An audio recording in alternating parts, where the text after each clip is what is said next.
Let me start by saying that we should never place text in a drawing until we know our intended plot scale.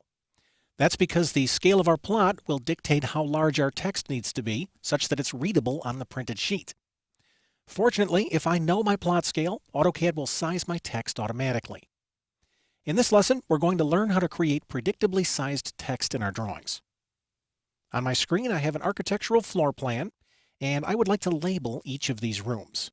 Before I get started, let me mention that there's already a layout set up for this drawing.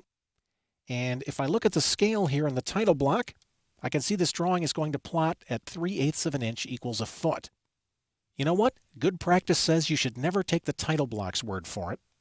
So I'm going to verify the scale by double-clicking in the viewport, and I'll check right down here. And yes, in fact, this viewport is 3/8 of an inch equals a foot. All right, I'm going to double-click out. I'll do a zoom extents of the sheet, and then I'll return to model space where I can create my labels. Now, here's a question for you. What should my text height be such that I'm sure that it's readable on the printed sheet? Better yet, how large should I make my text if I want it to measure a specific size on the printed sheet? A couple years ago, we used to have to work out the math to set our text heights in model space. Now, AutoCAD does everything for us automatically. Let me show you how it works. I'm going to create a text style. I'll open up the annotation panel and I'll click the text style icon. Notice I already have a couple text styles in this drawing. These text styles are being used in the title block. I'll come over and click New, and then I'll call my style Room Labels, and I'll click OK. I'm going to go with the Arial font. I'd like this to be bold. And before I give this a height, I'm going to come over and click the Annotative button. And notice that my text style now has an icon next to it.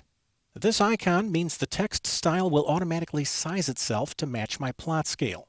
Since this is set to Annotative, I can come over here and set the height I'd like my text to appear on the printed page. I'd like it to measure 1/4 of an inch tall. All right, my text style's current, so I'll come down and click Apply and Close, and I'm ready to create my text. Actually, we have to do one more thing first. Take a look down here. This is the annotation scale flyout. I'm going to open this, and then I'll set it to match the plot scale. The plot scale was 3/8 of an inch equals a foot. Now, when I create my text, or any other annotative object, AutoCAD is going to properly size it for this plot scale. Since these are simple labels, I'm going to create some single-line text. I'll start my text right here, and then I'll press Enter for the rotation angle, and I'll type bedroom. Let's do one more. I'll press the space bar to relaunch the command. I'll put one here, and I'll press Enter. I'll call this bath. Notice if I place my cursor over this text, I can see an icon. This is a visual reminder that this text is tied to a specific plot scale.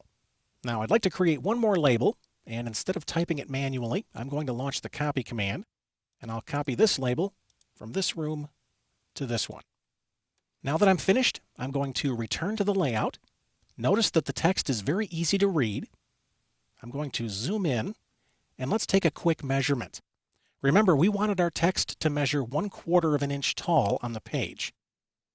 I'll launch the distance command, and there aren't any object snaps here, so I'm just going to click as close as possible. I'll click here, and then I'll press F8 to lock my ortho, and I'll pull this up to the top, and you can see this text measures 1/4 of an inch. From this point on, it would be a good idea to make all of your text styles annotative. By using annotative text, we can be certain that our text will always be a consistent size on our plots, regardless of the scale we use for our drawing.